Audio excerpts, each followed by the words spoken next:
പൂജാ വിഗ്രഹം തരുമോ?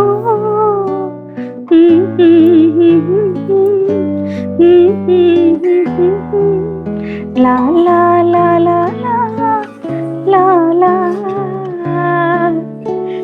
രാജശില്പി. ഇന്ന് വലിയ സന്തോഷത്തിലാണല്ലോ നിങ്ങളെ. അതെല്ലോ, നമ്മുടെ എല്ലാ പ്രശ്നങ്ങളെയും നമ്മൾ സന്തോഷത്തോടെ നേരിട്ട് കഴിഞ്ഞാൽ നമ്മുടെ ലൈഫ് വളരെ അടിപൊളിയാകും എന്നാണല്ലോ. അല്ല എന്നാര് പറഞ്ഞു?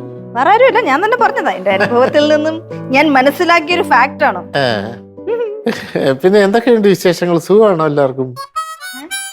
അല്ല പെങ്ങൾക്ക് സുഖമാണല്ലോ? സുഖാണല്ലോ. എന്തോ ചോദിക്കാനുണ്ടല്ലോ. എന്തോന്ന് ചോദിക്കാൻ? അല്ല എനിക്ക് മനസ്സിലാവുമല്ലോ. എനിക്ക് പ്രത്യേകിച്ച് നിന്റെ അടുത്ത് എന്തോ ചോദിക്കാൻ?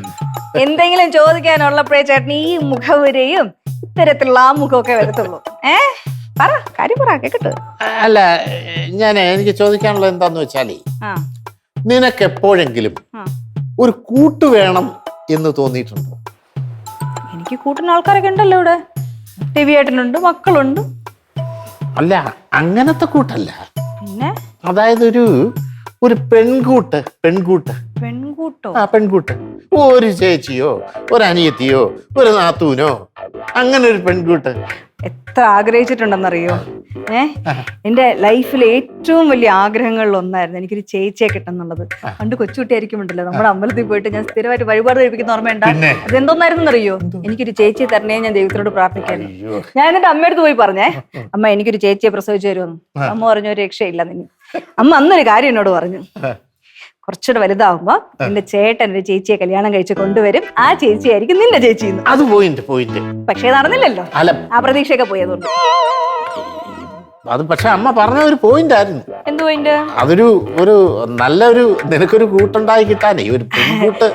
പക്ഷെ വേറെ കാര്യം കേട്ടോ, പണ്ടൊക്കെ കല്യാണം കഴിക്കണം, ചേച്ചിയെ കിട്ടണമെന്നൊക്കെ ആഗ്രഹിച്ചു. പക്ഷെ ഞാൻ വലുതായി കഴിഞ്ഞ് ഇത്ര പ്രായമൊക്കെ ആയപ്പോണ്ടല്ലോ, ചേട്ടൻ കല്യാണം കഴിക്കാത്ത നന്നായി തന്നെ എനിക്കും തോന്നി. എനിക്ക് തോന്നി, സത്യം. എന്തുകൊണ്ടെന്നറിയോ? ചേട്ടൻ ഒരു ചേച്ചീനെ എവിടെന്നെങ്കിലും കല്യാണം കഴിച്ച് കൊണ്ടുവന്നു കഴിഞ്ഞാലേ ചേട്ടന് ഞങ്ങളോടുള്ള സ്നേഹമൊക്കെ കുറയില്ലേ? ചേട്ടൻ എന്നോടുള്ള സ്നേഹം പകുത്തു പോകണം. സത്യം പറഞ്ഞ എനിക്ക് ഇഷ്ടമല്ല. അല്ല അങ്ങനൊന്നും വിചാരിക്കേണ്ട കാര്യമില്ല വേണ്ടേ. പിന്നെ ഇനി ഒരു പക്ഷേ ഞാൻ വിവാഹം കഴിച്ചുകൊണ്ട് വന്നാൽ അവളോട് എങ്ങനെയായിരിക്കും പെങ്ങളുടെ പെരുമാറ്റം? ഒരു കാര്യം പറയട്ടെ, നല്ല പോരെടുത്തോട്ടിക്കുന്നുള്ള കാര്യം ഉറപ്പായിരുന്നു. ഇവിടെ നാട്ടുകാരെല്ലാരും, ഇവിടെ വീട്ടുകാരെല്ലാം ചേട്ടനെ കല്യാണം കഴിക്കാൻ നിർബന്ധിക്കുമുണ്ടല്ലോ. ഞാനും കൂടെ നിർബന്ധിക്കുമായിരുന്നെങ്കിൽ എന്റെ മനസ്സിൽ ചേട്ടൻ സമ്മതിക്കല്ലേ എന്നുള്ള പ്രാർത്ഥനയായിരുന്നു. ഇനി അഥവാ ചേട്ടൻ എങ്ങാനും കല്യാണം കഴിച്ച് കൊണ്ടുവന്നു കഴിഞ്ഞാൽ ഈ പോരെടുത്ത് ഓടിക്കാനുള്ള പ്ലാനിലുമായിരുന്നു.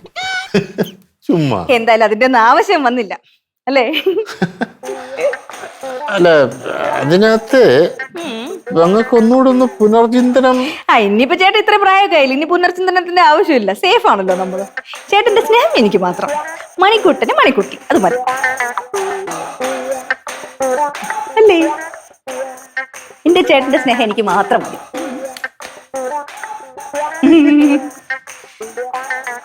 തെറ്റിട്ടാ ഒന്നുമില്ല. കണ്ണൊക്കെ കലങ്ങി.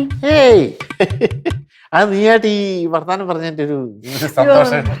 സഹോദരി സ്നേഹം അല്ലേ? എനിക്ക് മനസ്സിലാവും ചേട്ടാ. ഇതെന്താ ചേട്ടാ, ഒരു കാര്യം ചെയ്യോ, എനിക്കൊന്ന് പിരിച്ചു തരുമോ? എന്ത് പറ്റി? ഈ കയർ കുരുങ്ങി ഇളക്കാൻ പറ്റുന്നില്ല. ആശ കേട്ടാ ഉള്ളത് ചെയ്തു തരുമോ? ഇന്ന് ആശയം കെട്ടി തരണേ എനിക്ക്.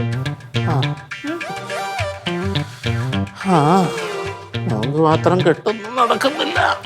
എന്തോന്നേട്ടാ? ഒന്നുമില്ല.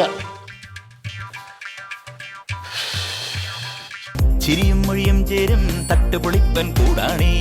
എന്നിഷ്ടം നിന്നിഷ്ടം ഒത്താലോ തന്നിഷ്ടം. പിടിപലി കളി ചിരിപൂരം മുരളയ്ക്കു പേര്.